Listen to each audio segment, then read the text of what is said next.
Hey everybody, welcome to Every Damn Friday.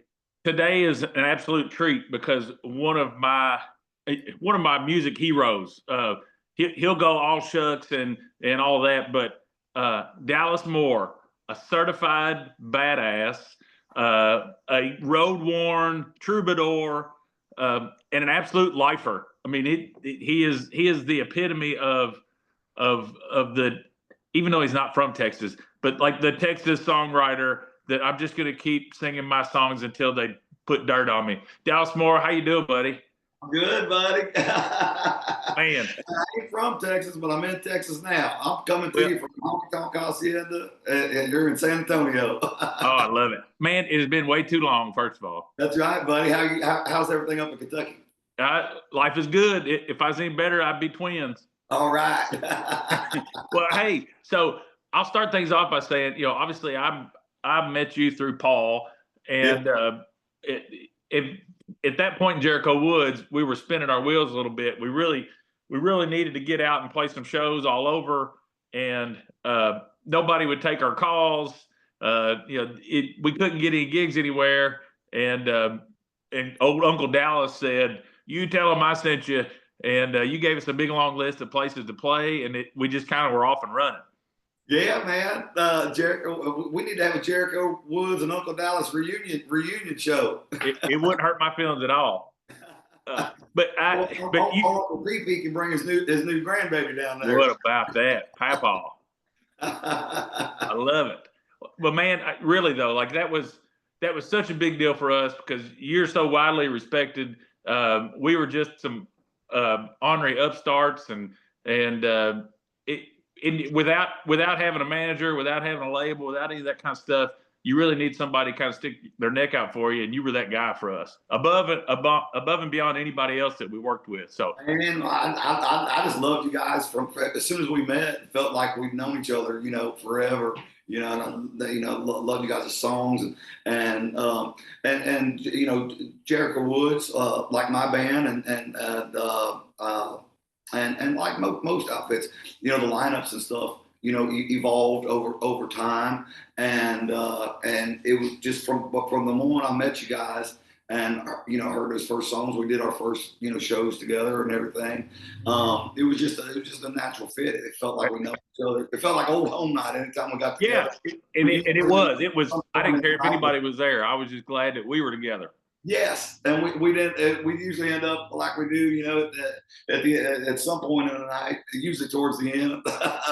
We'd end up with both bands, on stage crashing and just going to town and mixing up a big old pot of jambalaya. But I believed in you guys then, and still do now. Well, and I quote you all the time. Even as a solo artist now and doing my solo stuff and playing shows and traveling, you always said, don't go away, amigo. That's it. And you just Ray, you Ray, kind of Riley, Ray Riley Hubbard told me one time. He said, "You know how you become a living legend? Don't die." yeah. I watched the interview with him. I was coming back from Alabama a couple days ago, and he was on Otis's podcast, and Yeah. he was telling all sorts of good stories. He's the dude. Yeah, the Wally Llama. Hey, That's the so for the folks that are the tens of people watching that maybe don't know who Dallas Moore is, you're from Ohio, correct? Yeah, originally I was grew up in Norwood, Ohio, which is with a city that's called the city within a city because it's within the city of Cincinnati. Okay. And my mom and Major Lee and my dad, Dallas Moore Sr., they had come up to Norwood from there. They were from Kentucky originally. My mom was from Alico, and my dad was from McKinney. Okay. And my mom's family moved to what became the family home that I grew up in. They moved up there in 1941, and Okay. we got that house. And my dad was coming up to visit his sister, my Aunt Renetta. She lived next door to my mom's family, and so that's how they ended up. Years later, Yeah. getting together, and they were married 61 years. and passed 6.5 weeks apart, Yeah. and my dad passed away in that house there in Norwood. But yeah, that's where I come out of from, and then growing up, we had our place there in Norwood, Ohio, and we also had what it started out as what we call a camp. But it ended up being our property down at Hideaway Hills in Owenston, Kentucky, Okay. on Lake Elmer Davis. So There you go. fishing going, and so we'd spend a lot of time there, and also growing up, I kind of bounced around a lot.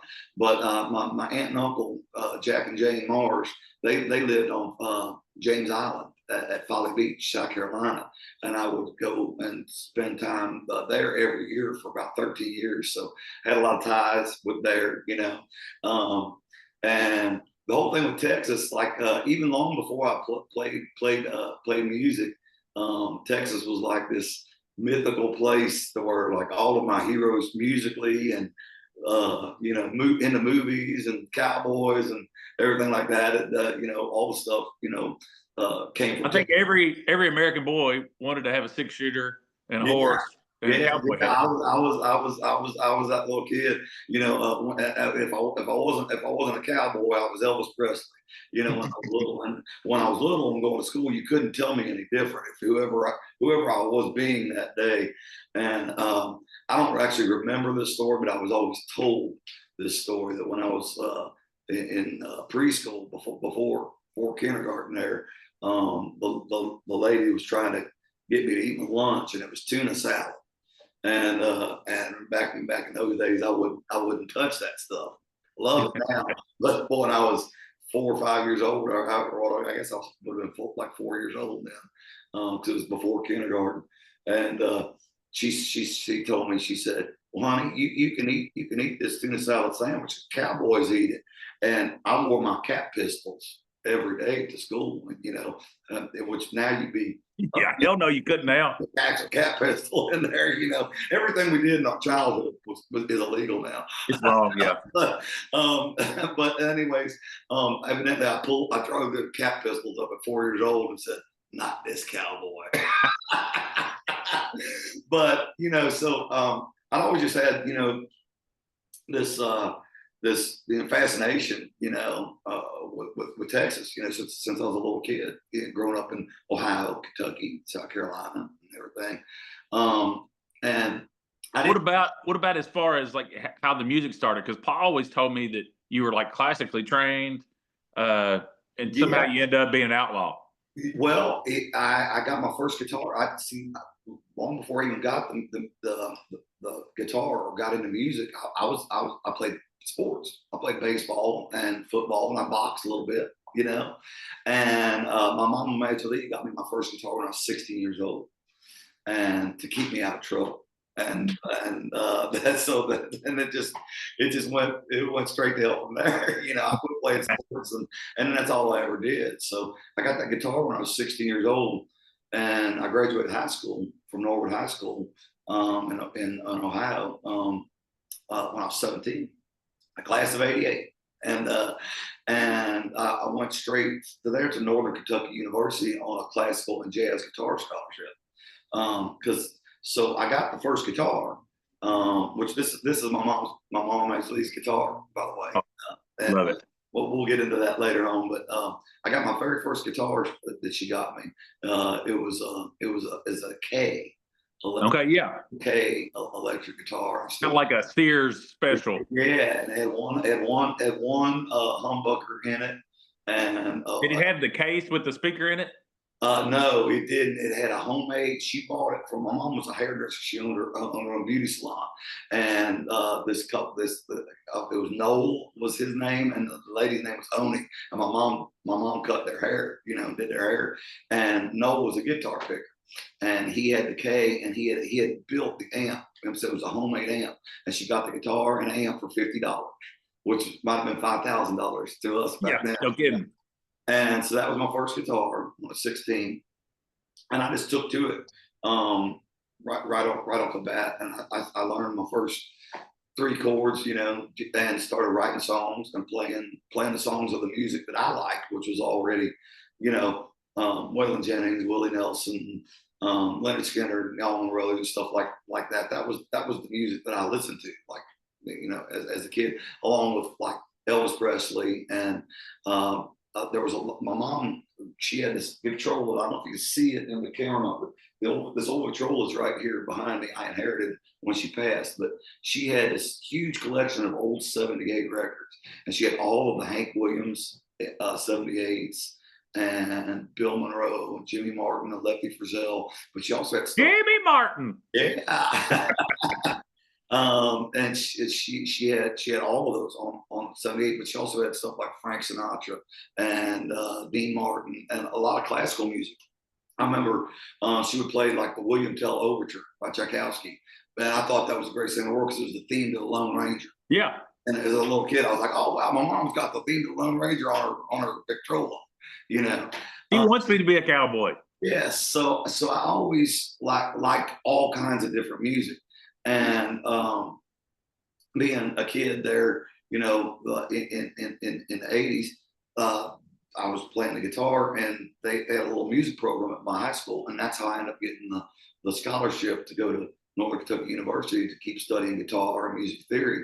And but they didn't have honky tonk courses; they had classical and jazz. So I ended up studying classical with Robert Mercer, who was a very worldwide acclaimed classical guitarist, and he taught at Cincinnati Conservatory of Music and NKU, and I think Xavier as well. Okay. And but he one day a week he was at NKU, and I would study classical, you know, through him. And then I got to play. It was my first and only time, still to this day, that I got to play in the big band, the jazz band, jazz ensemble, which was an actual big band. Yeah. I started right away connecting all the dots. You know, Willie Nelson, right off the bat, has always been my favorite guitar player. And I went down a rabbit hole of Willie's biggest influence on guitar was Django. The great gypsy jazz guitarist Django Reinhardt. Yeah. And so I went down that rabbit hole, and then I started figuring out that playing in the jazz band, that a lot of what, you know, Count Basie and Tommy Dorsey and Charlie Christian on the guitar and all those guys were doing was a whole lot like what Bob Wills and the Texas Playboys were doing, which my Uncle Ralph Haynes had turned me on to Bob Wills, you know, and I just realized it was a very similar stuff, with just one guy had a fiddle and a steel, and the other guy had a clarinet and horns. Yeah. And but other than that, sometimes it was the same songs that I'd be playing. I was gonna say, because Bill Monroe is rock and roll. Yeah, right. You know, and it all just kind of came together, and I still use a lot of that stuff, you know, every night in my shows now. Stuff that I learned studying. So that's the other thing with that. So I was 17 and 18 years old, the years that I was going to NKU, and in the daytime I'm playing Bach and Beethoven and all these jazz standards and reading charts and improvising and everything like that. And at night we were already playing every honky tonk and festival and fair and biker event that we could play. We were too young to get in a lot of places, but that didn't stop us. We right off the bat just jumped right in, and we were not the best band in the world. We didn't know any different. And when we first started off, we didn't have a bass player, let alone know what one was, and you were supposed to have one. We had myself and one other guitar player and Bronson Burns on drums, and the other guitar player was Russell T. Griffith, and we had already played a few gigs just as our first little incarnation of the band. We were still in high school, and Russ was a few years older than us, and he was working at the library in Norwood there, and we had already played a few gigs, and we had our place that I was talking about before that we had in Owenston, Kentucky. They had a dance every year, and we got our little band hired to play the dance, and that was the big. We thought we was playing Red Rocks, you know, and we might as well have been. And there was a great Kentucky musician named Bucky Sally, and he was a saxophone player, and he played all the horns at Churchill Downs for the Kentucky. Okay. Yeah, all years right up until he passed away a few years back. But Bucky, his band a lot of times would play the dances. So he was there. He come up and he gave us some great advice. He's like, man, you kids are great. You just keep doing what you're doing and learning and growing and paying your dues.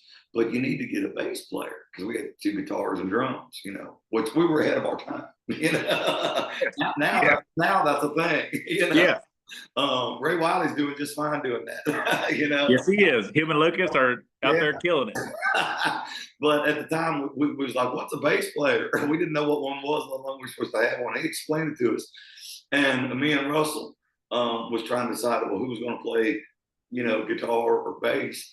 And I was already getting pretty, you know, going on pretty good at the guitar. And Russell had this thing with his pinky finger where it had been broken, and it was kind of, you know, it's still like that. It was shaped over like that. And he said, you know, with this finger and everything like that, he goes, you're doing okay on the guitar. And he goes, I don't know if I can even put a slide on this bent finger. He goes, maybe I'll get a bass. So he went and got a bass, and he became a bass player, and he's still playing bass. He plays, he lives in Batesville, Indiana, and he's playing with our friends, the Renegades, Biggin and all those guys. Yeah. And they play a lot of gigs. And then, but from time to time, a few times a year, Russell will still come and fill in on bass with me, and he's coming up his next shows with us. He's going to be playing with us in Buchanan, Tennessee, at Rookie Edwards' place. Yeah, I saw that. Taylor's playing that, and that looks like a big time. 4th of July Americana Fest. Yeah. And next night we're playing at Bogey's in Malvern, Arkansas, just outside of Little Rock.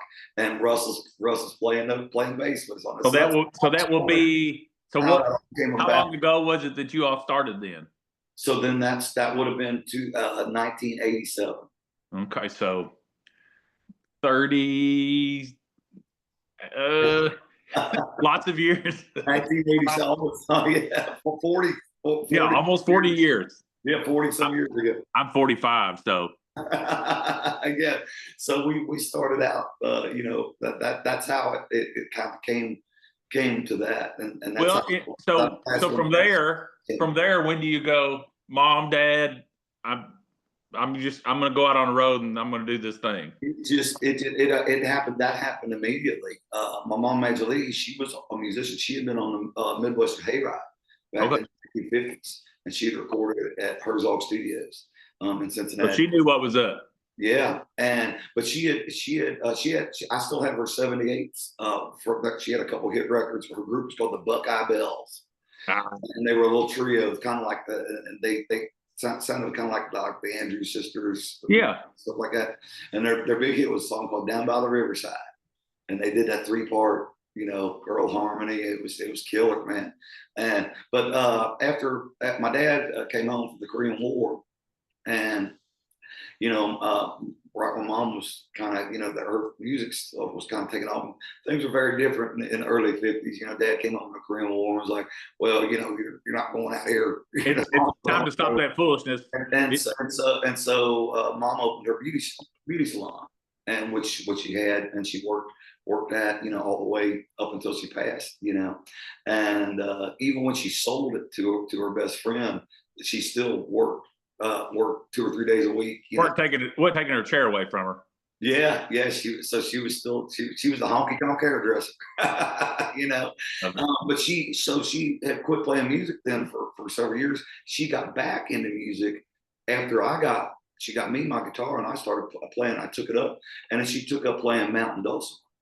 Okay. She played and she went on to become very acclaimed in that whole world, and she played all of the Appalachian bluegrass and gospel festivals, you know, all around Kentucky and Tennessee and West Virginia, Indiana. She would, and sometimes she would travel a little farther, but mainly that was Ohio, Kentucky, Tennessee, Indiana, and West Virginia was her main. She always did the one at Lake Norris, and she did the Appalachian Festival at Coney Island in Cincinnati. Yeah. Many years, and Gene Ritchie became one of her best friends, and Gene Ritchie was probably the most famous dulcimer And my mom was like right there with her. And when Gene Ritchie would come to town to play a gig or give like a seminar or lessons or anything like that, she would stay at the house in my old room because I'd already moved out. But that's how it all kind of happened. Like my mom got back in music, and once she got me the guitar, it was just a natural progression. But the touring and everything like we do now did not exist back then. So in the late 80s and all through the 90s and stuff, but it's in particular when we're really starting out, I call it the tail end of what it was. Everybody, if you were lucky and you were a working musician, you had a gig as a house band. So Yeah. and You were like at the Holiday Inn, and you played every Friday and Saturday night. Or Billy's, or that was the ones for us, you know. Yeah. Or the Alamo, or there was a ton of them. But you either back in those days, you either had a major label national record deal, or you did not, you know. And there really was no in between, and there was really no such thing as like an independent country music scene or anything. There was because there was no outlet for it. Well, in the infrastructure that we have now with the things we're like what we're doing now and social media and all that, it takes a lot of the walls down. Yeah, it connected everybody, and it made it to where you can do things yourself, you know. But I was real lucky in my early years on my first band. What I was originally talking about, we were called Southern Frost. And the only thing we released 145 record, and there was 2 songs that I had. One was I wrote both songs. One was called "All the Good Cowboys," and one was called "Half a Man." and I still got one floating around here somewhere that didn't turn into a coaster. But we made a 45, and this was before vinyl had come back. When we made the 45, nobody was making 45s. It was just, oh, let's do this, you know, and a novelty almost. Yeah. And so we made it, but I still had a record player. I've all my life, I've still got all my vinyls that I collected since I was a little kid, you know. And anyways, we made that. Then we became Poison Whiskey, and we released 1 CD. And then shortly after that, I hooked up with my friend Gary Curtis, and he became my first booking agent and manager. And that's when we split off and became the Dallas Moore Band. And I recorded my very first album, which was called My Heroes Have Always Been Cowboys, and which I covered the great Willie Nelson song. Oh yeah, written by Sharon Vaughn, and the album was dedicated to Willie and Waylon and David Allen Coe. And that was released in '96, and so that was my first album. And we set off touring with all of from that point. We started touring with all of my heroes. It just started happening like crazy during that. Because you were with Willie just like right off the bat. Right off the bat, before we did that record, we did a few shows with Molly Hatchet and Black Oak, Arkansas, and a few things like that. And we did my first show with David Allen Coe prior to that album coming out. We did our first shows with Coe during the Poison Whiskey. Okay. And we went on to play shows with David Allen Coe all the way up from that point, all the way up until we did our last show together in November of 2020. And then, wow. And right after that, he only played a couple more shows, and then he was done. He hasn't played anymore since then. Although you never know with David Allen Coe, during all those years, I never saw the same show twice, and you never know when he was gonna. I would never say never with him. Yeah. Well, I've seen him tomorrow. I've seen him in a high school gym before where he played for 3 hours for about 100 people. You never know what he's going to do. So I would. He hasn't played a show since either late 2020 or early 2021. But I would still say don't ever count him out. You you just never know. But so anyways, we did that. But then when it came out, the Heroes Have Always Been Cowboys album. Then it started progressing. I just started releasing albums, on a regular basis, and we got to tour with Willie Nelson. I got to tour with Waylon, do shows with Waylon Jennings, Waylon, Willie Myrtle Haggard, George Jones, and then all of my Johnny Paycheck, Lonnie Mack, all of my country heroes, and then on the bluegrass side, I got to play shows with Jimmy Martin and John Hartford and Poco. Which I know Poco's not bluegrass, but I thought of them because it was all in the same event. Yeah, it's in the same family. Well, one show we did was me, Poco, John Hartford, and Jimmy Martin. That's a hell of a lineup. And the next day was Conway Twitty and Loretta Lynn. But we were already gone because I was playing another show somewhere else. But that was that lineup that day. And that's when, a lot of stuff was still getting mixed up like that. Well, and even then, like the festival thing wasn't a huge thing. Yeah. Outside of the bluegrass stuff. Right. And so then that was on the countryside. But at the same time, I had as equal of reverence, if not more, for Southern rock. In our early stages of our band, we were really more of a Southern rock band than anything. It was kind of like Southern rock and outlaw country put together. But with the songs that I was writing. But as far as the songs we were covering, we were heavy into the Southern rock, and a big thing of it was too during those years during the '90s. We didn't have very many gigs once we got out of the house band thing, because that was more like the late '80s, early '90s. Once we got out of that, once that kind of went away, was when the line dance era came in. And the line dance era came in, and we couldn't get arrested playing country ball. I was gonna say it killed country. So we went and played rock and roll bars and punk rock bars, and then and biker events and poker runs and fairs and festivals and whatever we could do, and then we would get on. And during those years, we got to do shows with Skinner, the Allman Brothers, several shows with the Marshall Tucker Band, Charlie Daniels, 38 Special, the Outlaws, Molly Hatchet, Black Oak, Arkansas, and then also offshoots of that, like the Southern Rock All Stars and all that stuff. And here we were with and it was pretty cool because what developed during all those years was the old saying always goes, "Don't meet your heroes." Well, I always found the exact opposite. I was like, man, it's the coolest thing in the world when your heroes become your friends. Yeah. And I remembered all of that, and I just always tried to pass along the same thing, Well, I was gonna say, like, that you're kind of that guy now, Yeah, I'm the old guy now.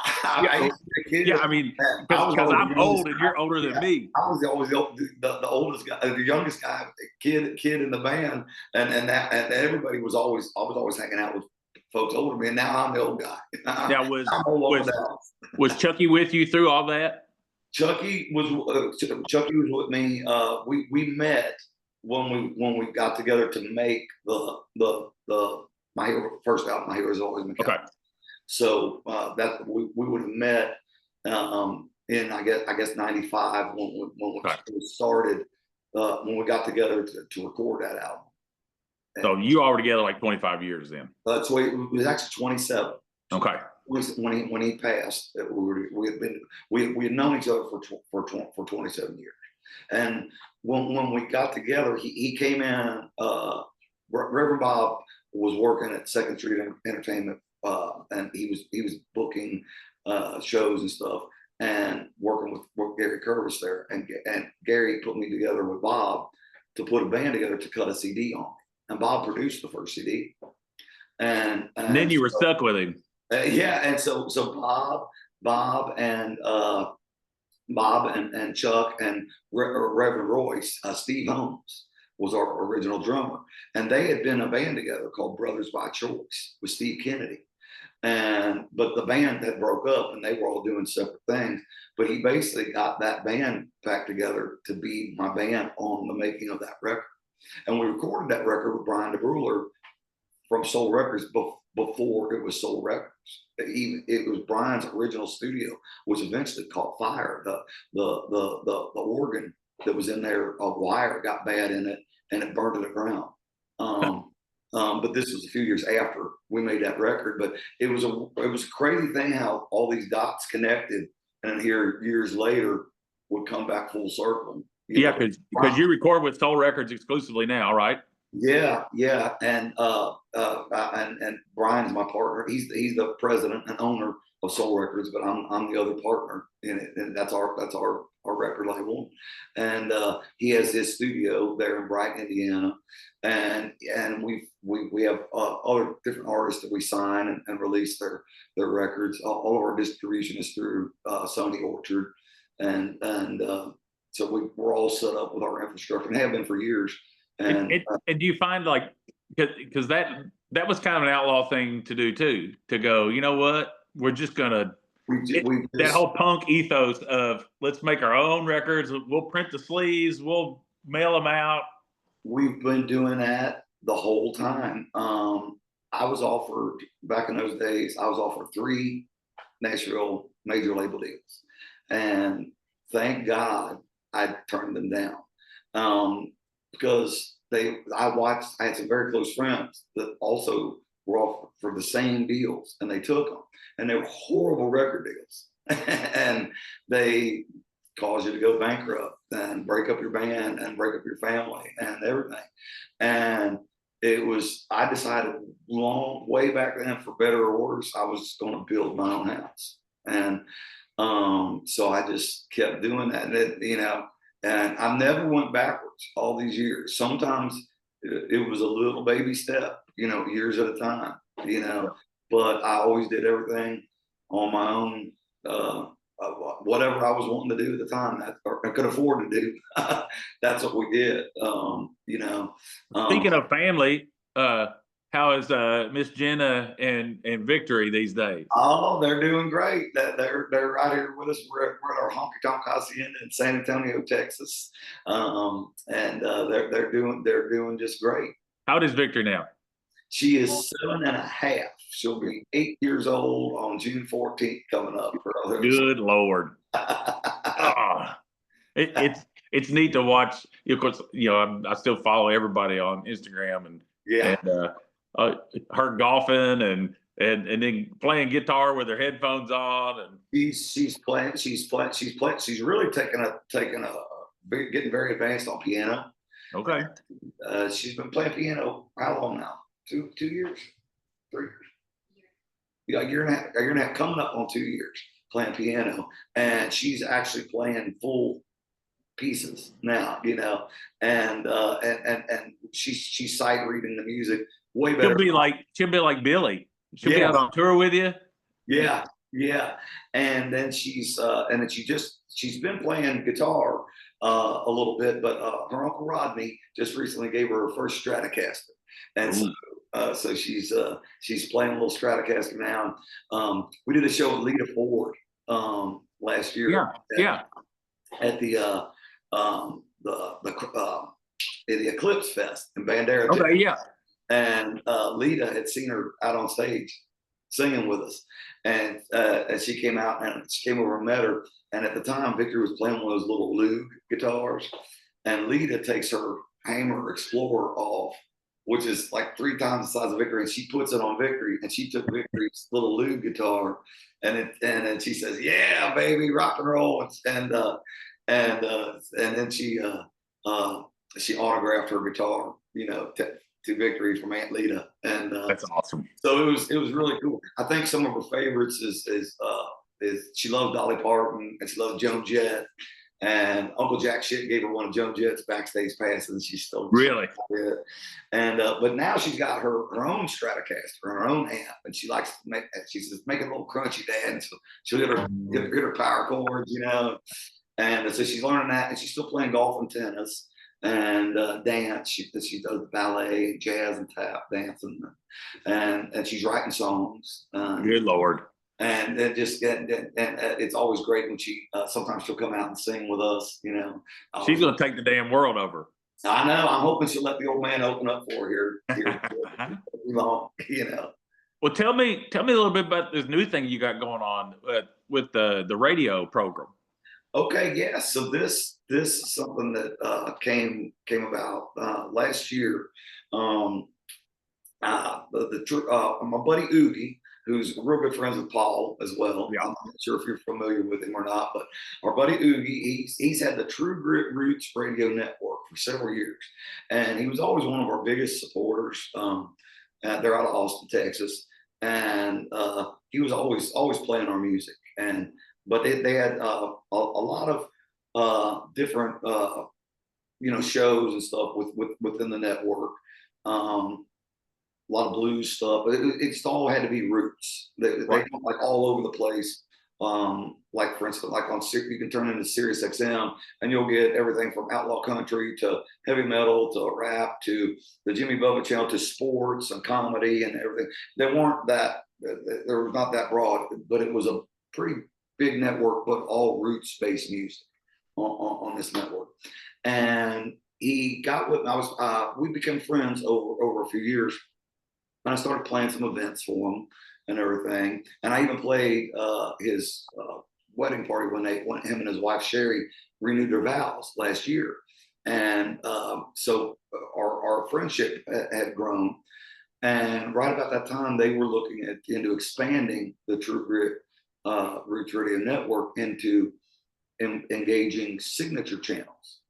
And so they started the first one. They launched the first signature channel, which was their blues rock channel with Walter Trout Okay. this January. So it launched this January, and so I was playing an event for him at a wine bar that they also have up in Belton, Texas, and he approached me after the show and said, "Hey, I've got this thing that we're doing," and explained what was going on. He said, "Man, I thought I'd, see if you had any interest in doing this," because he knew I had a past history with radio because I was doing I had my show on Gimme Country, Yeah. which I loved doing that. It was a 2 hour, twice a monthly show that started in 2020 when everybody was shut down during COVID, and the Gimme Country gave myself and Jesse Dayton and even Tyler Childers had one on there for a while, and a few other artists gave us our own shows. It started out as like a guest DJ thing,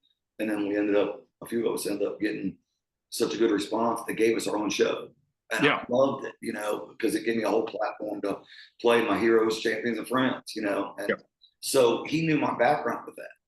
And so Oogie said, "Would you be interested in launching the Dallas Moore signature channel and call it Dallas Moore Outlaw Radio?" And I was like, "Yes, let's do that." And it's been going great. We launched on April 7th, Okay. and so it's a 24/7 network. It airs on Live 365. And we have our own app. If you go to the App Store, you just get the Live 365 app, type in Dallas, and boom, Dallas Moore Outlaw Radio pops up. Now, how much time does that take for you? Are you doing like daily 2 hours? No, so the Oogie and myself, we curate the entire playlist, which is literally has music added to it every day, and with all that stuff, whenever I want, we started out months in advance, adding the initial library, and we just had like a random note between each other to where we just add in everything, and it's just a growing thing. It's like a 10 miles long now, Yeah, and never get to it. everyday stuff gets added in. And whenever I got an idea or he does or whatever. And then so the programming runs, but then we have individual shows that also air. And so in addition to the regular programming that's running 24/7, I have my once a week 2 hour show called Dallas Moore's Honky Tonk Happy Hour, which Okay. that's what my Gimme Country show was called. So I own that name. So I thought, There you go. the Gimme Country is no more. So let's take the Honky Tonk Happy Well, Hour to my. and you like I interviewed Sunny Sweeney on here, and of course she's doing stuff at XM, Yeah. and that kind of was like a fill-in thing that turned into a permanent thing for her. Yeah. And I again, it's like you're still able to be yourself, and it's your brand. Yeah. You're doing it. It's the same thing as you being on stage playing, but it gives you this larger audience It in does. a different form. And with with being Dallas Moore Outlaw Radio per se, that's what it is. It's such a big umbrella to where I can play literally anything I want to. It's the same thing as what Shooter Jennings does with his electric rodeo. Yeah. I mean, he literally, sometimes people are tuning in. It's like, oh man, what is this? Because he plays in literally anything. Well, because that's what being an outlaw is. You do what you want. Exactly. And Shooter's producing records on, Marilyn Manson and Duck McKagan, and everything from that to Whitey Morgan and Turnpike Troubadours and everything in between, and he plays that stuff, and it's that I have the same luxury, of playing anything and everything. But one thing that I really like about it, doing it with not only my show, but also just with the whole network in general, and our program is, I've got such a lifetime of this invested in this, and I know all the deep cuts and all every little root and branch, that's connected into whatever you want to call outlaw country. It's multi-genre. It becomes educational. Yes. Way. And I'm able to have guests on here, and we're going to let some folks do artist takeovers, and the whole thing. As it's really been fun to watch it. But we're not even a month old yet. Yeah. I just yesterday, or no, today's Thursday, just Tuesday. My show airs on Tuesdays, so I just aired episode 3. So I've had 3 of my honky tonk happy hour shows so far. Well, so again, if people want to see that, you go to Live 360. Live 365 in your app store, and then you can follow, or you can follow us on all the socials. We're on Facebook and Instagram and Twitter, and you can also there's a link that's right in there, and you just click that, and you can listen to that as well. But if you want the app, it's free to get the app on your phone. You just go to Live 365, and because they got a gazillion right from there. You just type in Dallas, and it'll pop up Dallas Moore Outlaw Radio. Now, what about new music on the horizon? Well, funny you should ask. So I've been writing. I've probably got about half a dozen newly written songs that I'm working on right now. I haven't even started playing them live yet, but I'm working on the next. The next album will be my next full band album. The last album I did, Gems and Jams, was my 18th record since My Heroes Always My Cowboys in 1996. So it was my 18th album, and it was the first time I ever did a solo acoustic record. It was just me and this guitar, my mom Angelique's old guitar, and is that a Martin? It's a Sigma. Oh, okay, yeah. She had, these things with these old Sigmas. She had 2 of them, and the thing that she found, and me and some other friends have found, and me and Paul used to talk about this from time to time. Those old Sigmas, man, you could have 10 of them, and 9 of them would be an okay little guitar, and then you'd get that one. And that they grabbed all the Martin parts that day. And yes, and made the signal. So my mom, she had two of them, and the other one was a fine guitar. It was a nice little Sigma, and then she had this one, and she used this on every one of her recordings from the time she got it, and I use it on every record that I've made since 2005. Okay. So so the Alvarez, that's the live guitar. Yes, that's old Mossy, and I've had that guitar for 30 years. Well, now 31 years now. I got it in 94. It was made in 1990, and it's Alvarez Silver Anniversary. And I have 2 of them, actually. And they were supposed to be identical, and they're not.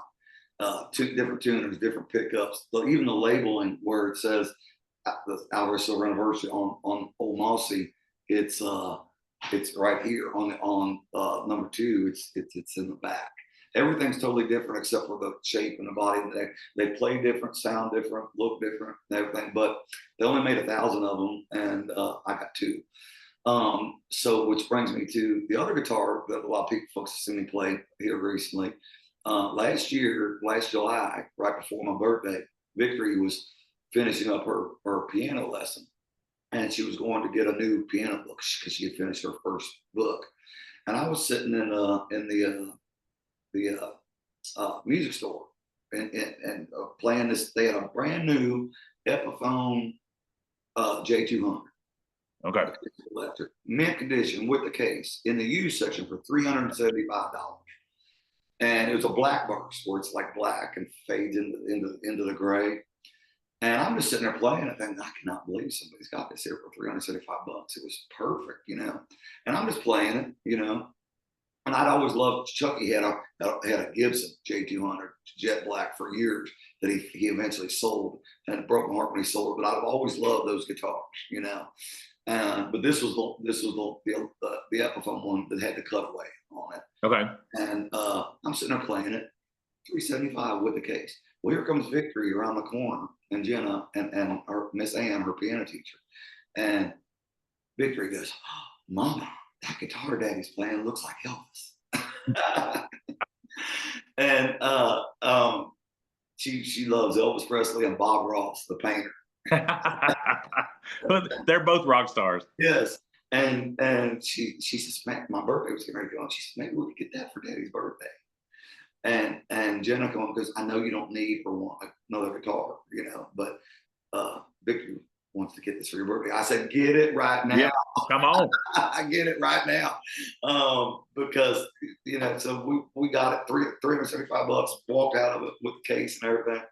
And the next week after that, we were on the road up in Wisconsin, and old Mossy was on the stand, and I'm not sure exactly what happened. I believe somebody that was in the opening band tripped and knocked it over. I'm not sure what happened, but it fell over and the headstock cracked, which was the fourth time the headstock had been cracked in 30 years. And my luthier is Terry Steady. He works in Florence, Kentucky, and then his home studio is in Cincinnati, Ohio, right around the corner from where our place in Cincinnati is. We still have our place in Cincinnati too, so because we're always still back and forth. Yeah. For the last probably 9 or 10 years, I've been back and forth between Cincinnati and Universal City, Texas, but it was the other way around. It was Cincinnati first and San Antonio second. And then when we got our place here, we just flipped it. So we still went back and forth, you know, all the way and everything. So the Terry, who is the only guy I have work on a guitar, was there, and we were in Wisconsin, and we weren't going. This was July, and we weren't going to be back to Kentucky or Ohio till October. So I had to pull old Mossy off the road because you couldn't play it anymore. It was going to do irreparable damage because the headstock was fully cracked. It was cracked off and just hanging off like that. And so I started playing the J200 and just fell in love with it. And it is a totally different. It's a lot thicker, of course. By the old Mossy's, the Alvarez is a very thin body. And I run them through Chucky's old Sans amp, which was secret weapon, which Sans amps were really made for bass guitar. And right. Chucky discovered that they work great for acoustic electric, and it went back. We had a deal with them, and because he had that Chet. Yes, he had. I've got one of those too. Yes, and he ran the Chet through the Sans amp, and that's how he got that killer, you know, sound out of it. But I found out that so I had one of those too. Well, mine, we had a deal with Tech 21, and something happened with mine. It either went bad or got stolen or whatever happened. I can't really remember now. But Chucky was our go between our guy, our rep up there. Well, he got a hold of him, and our rep had passed away. And the new rep did not know who we were, and we no longer had a deal. So I did not get mine replaced. Chucky wasn't coming off his. He always called it his secret weapon. Yeah. And when Chucky passed away, his son George and his brother Rich, they got all Chucky's guitars, and they play them, and they've got them in Richie's studio in Bloomington, Indiana, and so his guitars are still being used to make music, now, and his son and brother are still playing them and kicking ass, So Chucky's still there with that, but George brought me the Sands at me. He said, I think you need to have this, and so I play with it, all the time. And I run my guitars through it, and it was worked really well with Old Mossy, and I found out it works equally as well with the J200. So what's it called? It's called Old Midnight. We were trying to decide what. Hey, that's how I feel at midnight. Yes, yeah. Well, the way it kind of rolls between the black and the gray, it's real misty looking and dark, and it looks like Victory said it looked like midnight. So I said, let's call this one Old Midnight. I love it. And so those are the two main guitars. Now I've got Old Mossy back. Okay. When I dropped it off in October, it had to sit in a vise and glue for 5 days, and I was only there for 3 days. So I didn't get to pick it back up till I came back up there for Thanksgiving. Okay. I went several months from July till Thanksgiving without that guitar. And now I play the Epiphone a whole lot more, but I still play Old Mossy. But I figure if I'm a little more gentle with her, I might get another 30 years out of her. It's like Trigger. Yes, man. I went on KENS 5 News, the morning show here in San Antonio, 3 times now, and I've always brought Old Mossy out. And as soon as I come, one of the guys who's there in their production crew had worked for Willie on some events at the crew, and as soon as he put it out, he goes, "Man, that's like it looks like Trigger." I go, that is my Trigger." Yeah, exactly. They'll bury you together. Yes. So that I don't have a lot of guitars anymore, but I got a few special. Well, I have a problem. Yeah, you're like me. Years ago, from the age of 20 to 21, I owned a music store. And at one point, I had 17 guitars just in my personal collection. Yeah. And then it's a problem. Stuff off. I've got a few that I wish I would have held on to, but for the most part, it's just like I've got rid of some good ones when times got lean. Like you'd pick them up cheap, and then I needed to pay the house payment or something, and I could double my money. And but usually the ones that I play a lot are non-negotiables. Like I've got some that are just they're neat. They're more collectible things, but at this point, I think I'm in pretty good shape. I won't need any more. Right. So I used this guitar. This was my mom's Sigma that I was talking about before. Mom had Julie, and I wrote 90% of what I've written in like the last, I don't know, probably 10 years. I wrote on this guitar, and wrote most of the songs for Gems and Jams on that, and then getting into talking about bringing us back around to like new music. The new stuff I've been writing. I've been writing on this guitar. Well, it's neat how the instrument affects the output. Like, I've got and you talk about Epiphones. They're doing those Epiphones by Gibson series right now, kind of a little bit higher end Epiphones. And I bought one of the 185s that looks like Everly Brothers, has the star inlays and all that. And I've been using it in the studio a little bit here, and I'm writing different because it sounds different. Yeah. I had been using my old B25, old 67 Gibson B25. It's little and it's kind of punchy, and it makes you play different. Yeah. It is. Well, I've been retired from playing. I haven't played electric guitar in probably 11 or 12 years. And so my main Telecaster that I always played, it's been sitting in a garage. But when Victory got her Stratocaster, I've been plugging in and giving her lessons. So I've been playing a little bit. So now I don't know if I want to do it or not, but I've been contemplating breaking an electric out. Hell yeah, buddy. The old Telecaster Deluxe. It's a 67 Telecaster Deluxe reissue. You need to let her eat, man. And you know, and I've got Waylon Jennings amplifier that I got from Dale Watson over here. You never know when I might break it back Listen, out. whipping post will sound good on telly too, buddy. No, man. Well, that's talking too about like what the next new recordings might be. The main thing that I'm working You towards always have a theme. is the next full band album as the follow up to the acoustic record Gems Jams.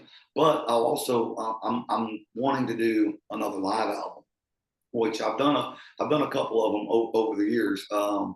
You know, and but I don't have anything that represents, you know, what the band is now, and it's also constantly like evolving. But Yeah. it's right now. I got Mike Bernal from Austin, Texas, on drums, and Mike's been with me since January of 2021. The machine.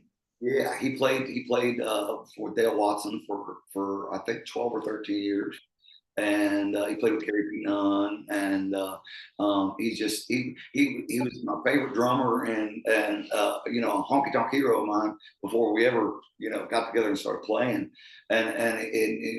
he's become one of my best friends, you know, over the last few years, and then on lead guitar I got Willow Engage, who's here. He's actually my neighbor here in San Antonio. Really? Will lives about 4.5, 5 minutes if you hit a red light. They're getting ready to do a real cool thing for his dad Yes. coming up here real soon. I'm gonna try to make it up for that. I think it's coming up maybe next week or something like that. Yeah. Yeah, because he's when Will has to be gone from me, like right now, Will's gone. He was gone last week, this week, and the week after that.